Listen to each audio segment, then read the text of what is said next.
आज के कार्यक्रम के अध्यक्ष जी, इस कार्यक्रम के अंदर मौजूद मेरे बुजुर्गों, हम उम्र दोस्तों, प्यारे बच्चों, आज की ये जो महासभा है, ये एक ऐसा इशू है, एक ऐसा विषय है कि जिस विषय को जैसे ही हमें पता लगा तो हमें इस बात की बड़ी खुशी और तसल्ली हुई कि इलाके के अंदर पहली बार अगर कोई अस्तित्व की और आने वाली पीढ़ियों की कोई लड़ाई शुरू की है तो वो सही मायने में ये लड़ाई सबसे महत्वपूर्ण लड़ाई है। साथियों,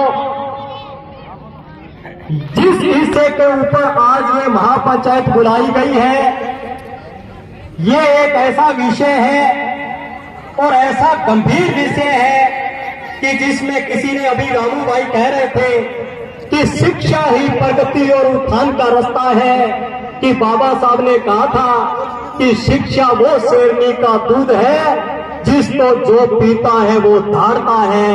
ये काबिले तारीफ लाइन है। साथियों, कहना चाहता हूं आपसे, और निश्चित तौर पे जो लोग इस मंच का नेतृत्व कर रहे हैं और जो संघर्ष समिति को चला रहे हैं, कि बड़ा दुर्भाग्य है कि 75 साल की आजादी के बाद अगर हिंदुस्तान लेवल पे, प्रदेश लेवल पर इस इलाके में अगर कोई सबसे कम ध्यान दिया गया तो वो सिर्फ शिक्षा पे कम ध्यान दिया गया। शिक्षा में हम वंचित रहे हैं, चाहे सरकार किसी की भी रही हो। सार्वजनिक शिक्षा, सस्ती शिक्षा, सुलभ शिक्षा, राजकीय शिक्षा पे ध्यान सरकारों ने नहीं दिया।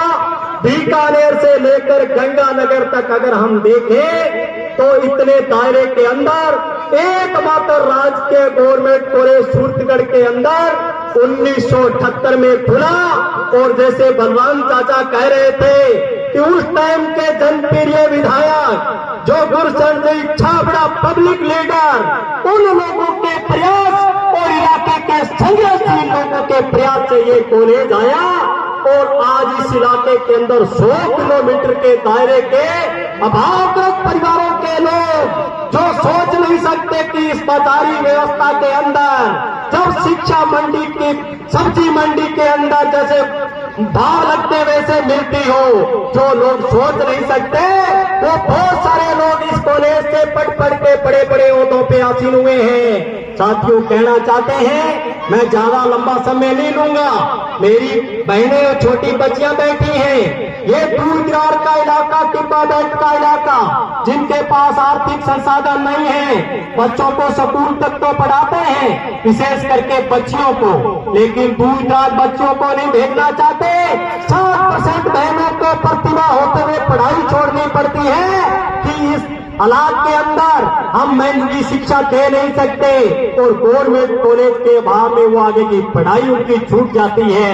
निश्चित तौर पे धन्यवाद संघर्ष समिति का कि जिन्होंने इस शिक्षा की लड़ाई में, जो आज इस देश में शिक्षा का अधिकार है, प्रथम राइट अधिकार है, इस मांग को आपने खड़ा किया है। जब भी चुनाव आएंगे, जब भी सरकारें आएंगी, सरकारें जाएंगी, अगर इस इलाके का नौजवान ये कहेगा कि कॉलेज पे आपका क्या कहना है, आप हमें ये बताइए, तो निश्चित तौर पर यह तय है कि देर सवेर इस इलाके के अंदर कॉलेज खुलेगा और इस इलाके का विकास होगा।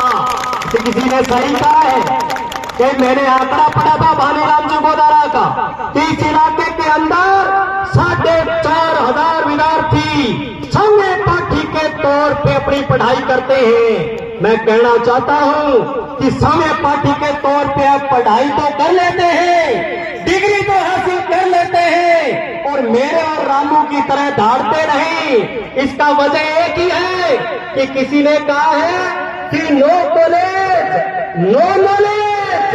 आप उस बड़े नॉलेज से वंचित रह जाते हैं जो कॉलेज के अंदर हमें हासिल होता है। इसलिए हम कहना चाहते हैं कि सरकारें सुन ले, यहाँ का आजमा जजमा सुन ले, ये जो लड़ाई है ये इस इलाके के भविष्य की लड़ाई है, इस इलाके के नौजवान के भविष्य की लड़ाई है।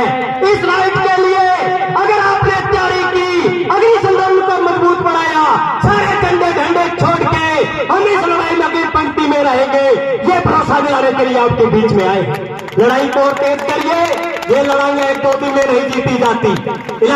इरादे मजबूत होने चाहिए और निश्चित तौर पे कह देना चाहते हैं ये हमारा राइट है। हम 75 साल की आजादी में जी रहे हैं, अगर हमें शिक्षा नहीं मिले, अरे सस्ती और सुलभ शिक्षा नहीं मिले, सरकार अगर हमें हाई शिक्षा नहीं दे सके, महाविद्यालय की शिक्षा नहीं दे सके, तो लानत ऐसी सरकारों पे चतुराने के लिए वोट लेते हैं क्या?